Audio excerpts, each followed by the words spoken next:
Former NFL quarterback Jim McMahon knows a little about that, as his Chicago Bears won the Super Bowl in 1985. He enjoyed a long and successful NFL career, but has faced challenges since his retirement. McMahon was in the area recently on behalf of the Athletes and Arts Program, which is a collaboration between the Center for Integrative Medicine and the Orthopedic and Spine Institute. While here, he sat down with us to discuss his life and his career, which he thought would actually be much about baseball.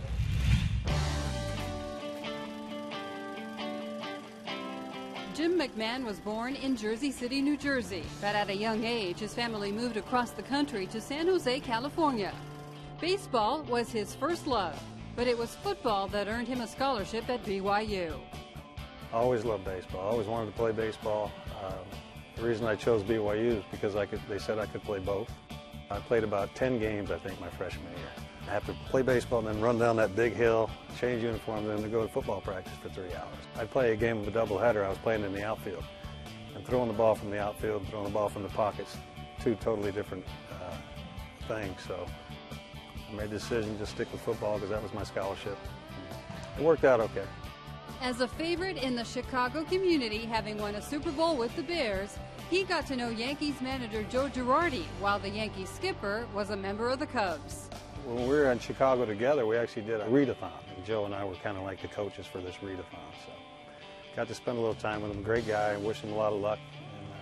And, I wanted to see him back with the Cubs, but the Yankees kept a hold of him. Good man. Or when I was still in Chicago, I'd go to the Cubs games once in a while and do the 7th inning stretch. And went to a few White Sox games. I was actually at the White Sox fantasy camp a few years. But I enjoy the sport. I tell you, the playoffs are always fun to watch. That's on my bucket list, to see a game at Yankee Stadium. Jim McMahon's physical battles have been well documented.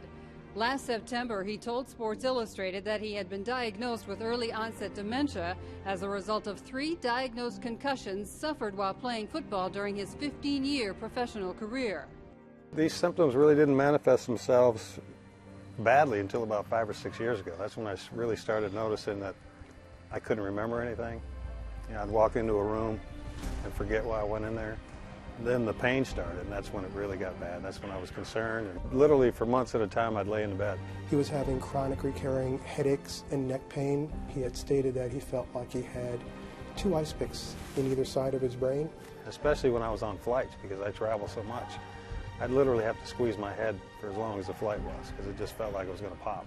But now McMahon says he doesn't have dementia and has recovered well enough to lead an active lifestyle. They actually found me. Dr. Demadian contacted me and said, if you come back to New York, I think I can help you. There's a series of pictures that are taken with the upright MRI imaging, and then afterwards, if it's necessary, a treatment's rendered and we're able to visualize what happens afterwards. Thankfully, within about 15 or 20 minutes of the treatment, he had stated that those ice-picking pains had actually abated. He believes that the combinations of the Phonar upright MRI and the new image-guided Atlas treatment for people suffering with post-concussion symptoms have saved his life. I think with this new technology that's coming out, they can actually take movies of the spinal fluid as it leaves your brain and flows through your spine, and that's how they found out where I had my problem. We orient this model of medicine that's evidence-based and safe and brings all traditions of medicine together. Jim's health has returned beyond what we thought it would, and it's a blessing. It's a wonderful thing to see. I'm so much better now, it's amazing.